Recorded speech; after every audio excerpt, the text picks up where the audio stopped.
Good evening and thanks for joining us here on this Tuesday night. I'm Erica Glover. J.R. Berry has the night off. We begin with Main Street snowfall. Check out this video of downtown Columbia right near the State House looking more like a snow globe. And all of that snow impacting our highways for sure. We're also taking this live look over at a state DOT traffic camera.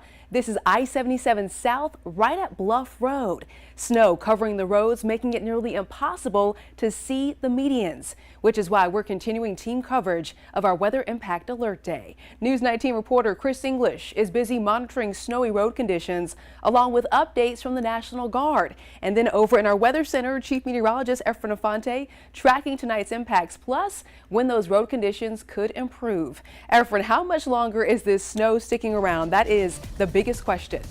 Well, it's not going to be sticking around in many areas of the Midlands, but still we're talking about a few more hours. You can see there's some really heavy snow now from the Grand Strand coastal inland along into inland portions of the low country and even right in the heart of the Midlands. Now, we're still going to continue the snow until about 3 o'clock all throughout our communities.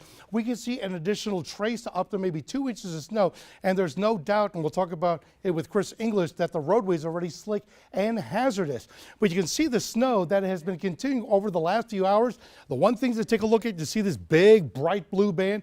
All that is lifting to the north, and that's going to get to areas of the central, southern and eastern Midlands, if not ongoing now, within the next hour or two. That's why we still do have winter weather advisories and winter storm warnings for all of our Midland communities, although it'll continue until tomorrow morning at 9 a.m. We don't expect it to last that long. We still do have the cold weather advisory for the sub-freezing temperatures until tomorrow at 10 a.m., but it's actually going to be longer than that. Because look at our temperatures today. We started off a low at 25. We did not break the freezing mark. We only reached a high of 30 in the capital city. And right now, over downtown Columbia, it's still snowing and pretty good. Temperature is 24 degrees. Now, the snow will start tapering off, and then pretty much between 1 and 3 from west to the eastern Midlands, the snow will finally end. But it's going to be cold. In the morning, we'll end up with 21 degrees, a wind chill of 14. And despite all that sunshine, by noon, we're still not at freezing. In the afternoon, we're looking at a high of only 36 degrees. And keep that in mind because we're still looking at really cold temperatures for Thursday morning, 15, Friday morning, 22. And the big question is now, are we going to thaw out at all? Well, there's all the snow. We'll talk about when all of this will end in your forecast coming up in just a few minutes. Erica? All right, Efren, thank you so much. Well, first responders say if you can avoid driving until conditions improve, that of course is best. But for other Columbia drivers, traveling on slick and icy roads is making their Tuesday night difficult to maneuver. News 19's Chris English joining us live right outside of our studio for an up-close look at travel conditions. Chris, what is it like out there? Well, Erica, right now it's pretty quiet. It's also very pretty out here. But what we can tell you, I'll step aside here, is the big issue that we're seeing, the impact that we're seeing at this hour, is that the snow continues to fall. And as you can see, as we take a look at Garners Ferry Road here, this is a normally busy thoroughfare. Even at this time of the evening, we still have a few more cars than what we're seeing tonight. But as you can see, the road is completely white. If you're looking for those yellow lane markers, if you're looking for the white dashes that help you indicate which lanes to stay in as you travel, those are completely gone. And we've got reports tonight that's actually happening on the highways as well. We've had reports about I-26, I-20, and I-77 as this snow has come down and completely whited out those roadways so the drivers can't see which lanes they're in and how to keep their cars between those lane markers. Now, earlier this evening, we had a chance to travel around. We talked to some drivers and got their reaction about the snow, and here's what they had to say.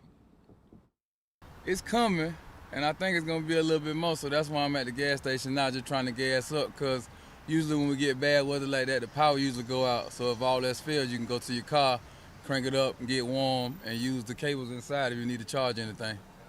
Loving it, can't get enough of it. Normally we never get any, so I've told friends and family to think snow.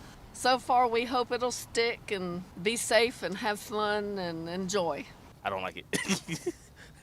I like the summertime. I'm not really big on cold. I'm over it. I already stay in the house, drink some hot cocoa. And getting a nice glass of hot cocoa actually sounds really good right now. As you can tell, the snow continues to fall. We thought it would stop by now, but it's still falling. And again, drivers need to be careful as they can't tell what lanes they're in here on these roadways. Now, we did check in with DOT this evening, and Eric, I can tell you that they will have crews working in 12-hour shifts, and they told us that those shifts will continue even into the overnight hours until they resume normal operations. For now, we're outside of our studios in Columbia. Chris English, News 19, WLTX. All right, Chris, thank you so much. I am definitely team hot chocolate as soon as we get out of this newsroom later tonight. Right now, though, let's take another live look. This is going to be I-26 East near the I-77 South entrance ramp, and that's where you can see snow certainly covering most of that bridge there.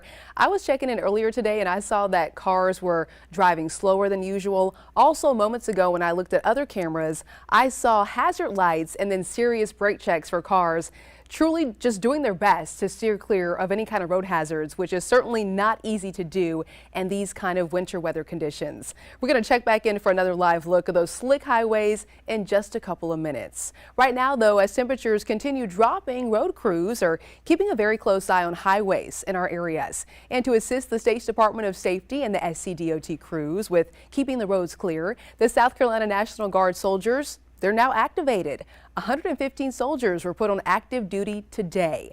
Their mission is to support SCDOT and the Department of Public Safety to keep the roads safe and also keep our roads clear.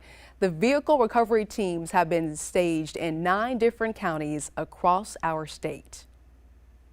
The South Carolina National Guard has put 115 soldiers on state active duty to assist. These vehicle recovery teams, basically think of it like a wrecker service. So if somebody gets stranded on the side of the road, these soldiers can come in and help stranded motorists. And that way there's the freedom of movement on the highways across South Carolina.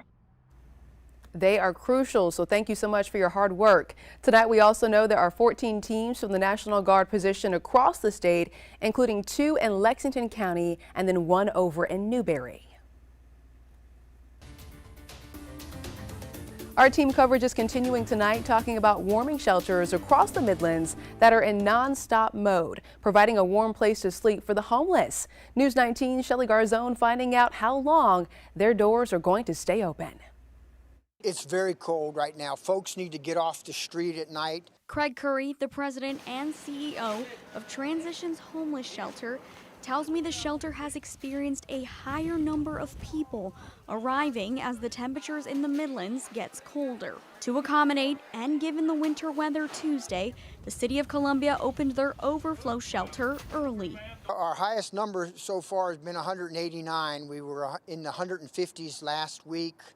140 some last night, so we're going to be 150 or higher probably tonight. It's going to be full, and every night that it's cold, the numbers tend to go up a little bit. In partnership with the Comet, dozens of unhoused community members were transported to the shelter on Calhoun Road. Because of potential wintry conditions on the roads, Comet buses will have a late start Wednesday morning, bringing people back downtown from the shelter around 10 in the morning. It's going to be later in the morning leaving, so they're worried about black ice and things in the morning and whatever accumulation there might be through the evening. So the transportation times have changed. 126 beds are available, with showers and meals also provided. We run the Overflow shelter for the city. It's a great effort to get people out of the cold. It's dangerous tonight. We want everybody to get down there and get off the streets. Shelly Garzone, News 19, WLTX. Shelly, thank you. And just to reiterate, the Comet buses are going to head back into downtown around 10 a.m., but that is weather dependent. Buses will begin taking people to the shelter again around 5:45 p.m. Wednesday.